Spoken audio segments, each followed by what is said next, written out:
anybody out there who got divorced and like regrets it, especially women, 35, 40, 45, please tap in and let me know, because at this point I am like probably not 99, maybe 89% sure that I'm probably going to be divorced within the next year. So I can't stay with this. I can't. Are you planning your divorce? How? If you are having problems in your marriage, why not go talk to your husband or talk to people in your family? Why bring it to the internet? Can't be with you. I can't. And I feel like I've tried so hard. So I've been married for 3 years. People always ask me. And it's really gotten to the point where it's like the past, like probably 2 months have. So let's just read the text that's under her rather caption. I'm also super unhappy at work trying to grow a business and we are navigating parenting drama. Okay. That's like every marriage. I don't understand. Another caveat I would like to add is work for women can be very stressful. That's why I advocate women or couples trying to work out works for their wives that are less stressful. But the ones that want to be career women, those ones you cannot help. You have to navigate it your own way. I don't encourage career women. If you want to be a career woman, that's your own cup of tea, not my problem. Have just been the worst. To where it's like, oh, maybe we just call it. Maybe we just call a spade a spade. But then I'm like, I remember when my parents got divorced, and I do not want to put, like God help me. God, please help me never to get divorced. When your parents get divorced, it's not something that you can easily recover from, because there's a high chance that you will repeat their mistakes. When you have someone you're chasing that they have a pattern of divorce in their family, it's almost hard for you not to experience it also. I generally advise people, if you are getting into a relationship with someone you want to get long term with and they have a pattern of divorce in their family, stay away. Why? Because the people who don't have a pattern of divorce, it's not as if they've not seen the worst side of marriage. They've seen the worst side of marriage, but they've navigated it. They've humbled themselves, they've compromised, they've considered the others. And those things, the children, they watch it. And the children will end up replicating those patterns, those traditions that worked in their parents' lives. Now imagine a child that never experienced a family where the husband and the wife are working together, working aggressively together, even when they hate each other for a season. They work together. My son through that, but also doing it for the kids is not enough. Love is not enough. Getting married, I kind of regret getting married for love, because I damn sure didn't get married for money. But I'm also just like, as a Christian, shouldn't get divorced. You just crossed the line. You just graduated from secular critiquing to Christian critique. How come you're not talking to the people in your circle, your family, your church? How come you're not getting counseling concerning this situation? Why are you bringing it to the internet? This is disgraceful. She has taken her marital matter to the public and asking for advice from strangers. I didn't hear anything about the man abusing her. I didn't hear anything about the man. Maybe I will hear it if I move forward in the whole video. I'm not exactly sure. But I didn't hear anything about abuse. I didn't hear anything about torture or manipulation. Manipulation can be very subjective. I generally don't listen to when people say he manipulated me. You have to tell me what he did. Is it evil? You can manipulate people towards good. Sorry to say it, but yes, you can. What did he do that has deserved the fact that you brought his matter to the internet rather to your church or rather to your family? And when I say family, I don't mean every Tom, Dick, and Harry in your family, but people you can confide in, that your matter will never get out, and you always get good counsel from them, that they have good track record of a good marriage. Shouldn't you take your matters to them? Let me read what she said. And I know you all love to quote unquote, may this love never find me to death, but I do think there's something to be admired about a love that endures. Okay, so she understands that some love endures and she admires it, which is a good thing. But admiring something from afar is not the same thing as trying to practice it. I don't think there is any marriage in this world that never reached a stage where both parties were not frustrated with each other. I don't think so. Why don't I think so? Even in family, your brothers and sisters, have you always been in good relationship with them? Was it always lovey-dovey? And these are people that you are related to by blood. You fight with them. You have issues with them. You have misunderstandings. It gets messy sometimes. But what brings it back to bear? His family. I love him. Let me walk towards reuniting with my mom. Let me walk towards reconciling with my dad. Let me walk towards reconciling with my brother. Let me walk towards reconciling with my sister. I can't throw them away. They are family. And that's how you're supposed to treat your husband or your wife. Sorry if I'm going to point out the gender. I am yet to see a guy that entered into marriage with the hopes that his life will get better. When I say better, I mean like emotionally better, that, oh, I'll always be happy, blah, blah, blah, blah, blah. Almost every guy I know entering into marriage knows they are going there to suffer. Not that they think less of the woman, but they know it's work. They know their responsibility increases. When a child comes, their output of money has to increase. Different kind of thing has to increase. They have to cater to their woman's emotional need. They know all of these things. They know that I am welcoming problem into my life. Why? Because of I want to start a family to honor God and to raise the next generation. That's most guys that I know. And I will say not all the women that I know. Let me say like 40% of the women I know, if not 50% of the women I know, they still have this idea that, oh, when I get into marriage, everything will be good. Not everything will be good per se, but like, oh, me and my husband will be this and that, we'll be we'll be like 5 and 6. When we wake up, we'll do like this, we'll do like that. It'll be like, can you sit with a man and just look at the wall and be happy? Is it possible?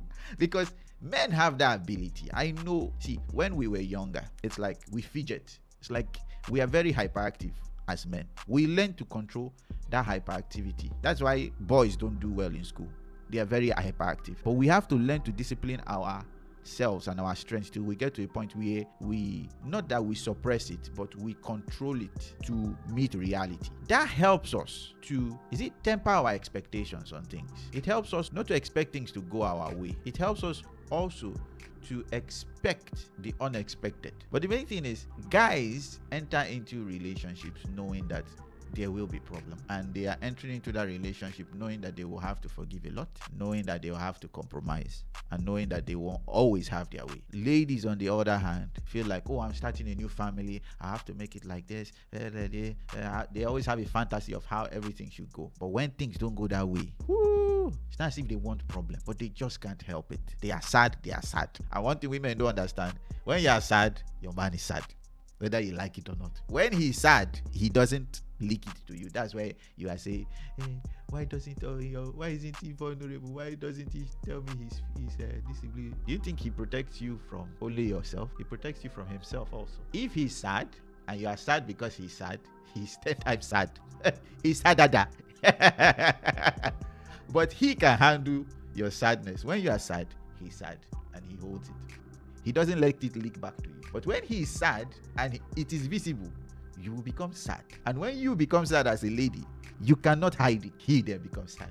So it's like, what's the point? What's the point of him becoming sad when he knows it will affect you? He protects you and bottles it.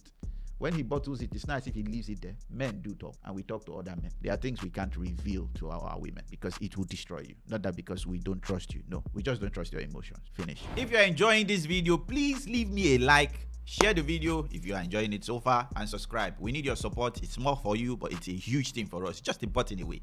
Click it. And the thing that I also hate is, like, I feel like people don't share this part of marriage. Like, when people are in the thick of it, because I was watching this interview with, like, DeVal and Kadeen, and I think he said the first 3 to 5 years of their marriage was like hell, but they stuck it out, and now they've been married for what, like 10, 15 years, and they, seem to be happy. I don't know, but it's like, happiness should not be your metric for marriage. For a Christian that you claim to be, your metric for marriage is to honor God. I'm not saying marry anybody for marrying sake. There was a reason why you married your husband. You loved him, you were attracted to him. To me, that's good enough. Every other things that come alongside is then, it's not everything extra, but you loved him and you vetted him. You know he's a good man, he probably is a good leader, whatever the case may be, he fears God. All those primary things are there. Now it then comes to this: am I going to honor God in this marriage, or when things get hard and I become sad, do I bail out? You have to pick one, and it's looking more or less like,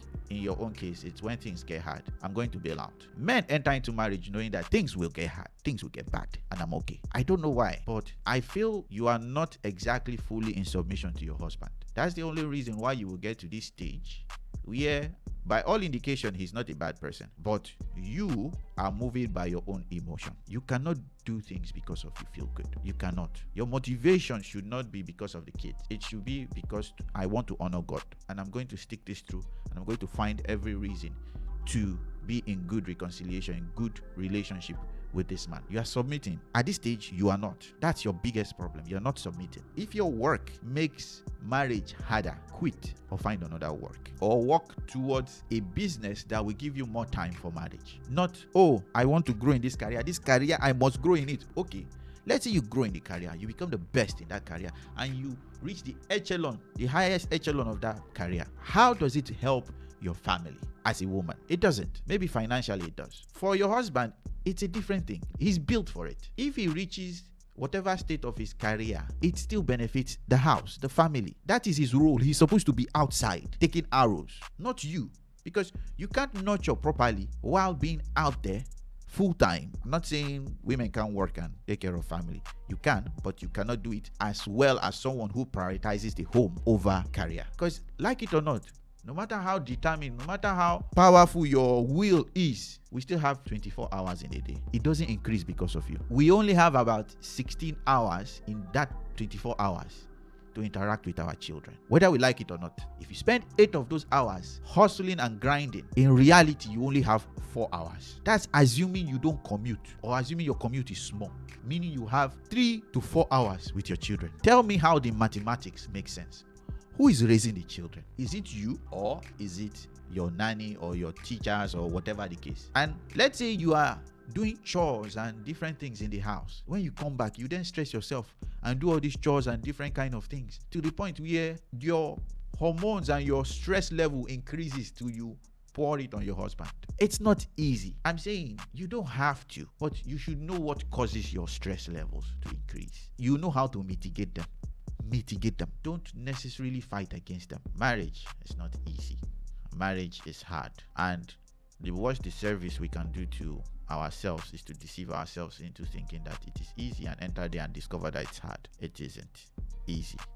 I almost got married 2 years ago. I'm grateful I did not, because there were so many things that both of us overlooked, and so many things that we all need to reconsider. So many things. We talked a lot. We talked about the nook and cranny, as in almost every discussion was talked about. But some fundamental things were missed. So sometimes you can get a lot of theory, sometimes you can get a lot of things, but that expectation bit, talk more, and forget what people say in their talking.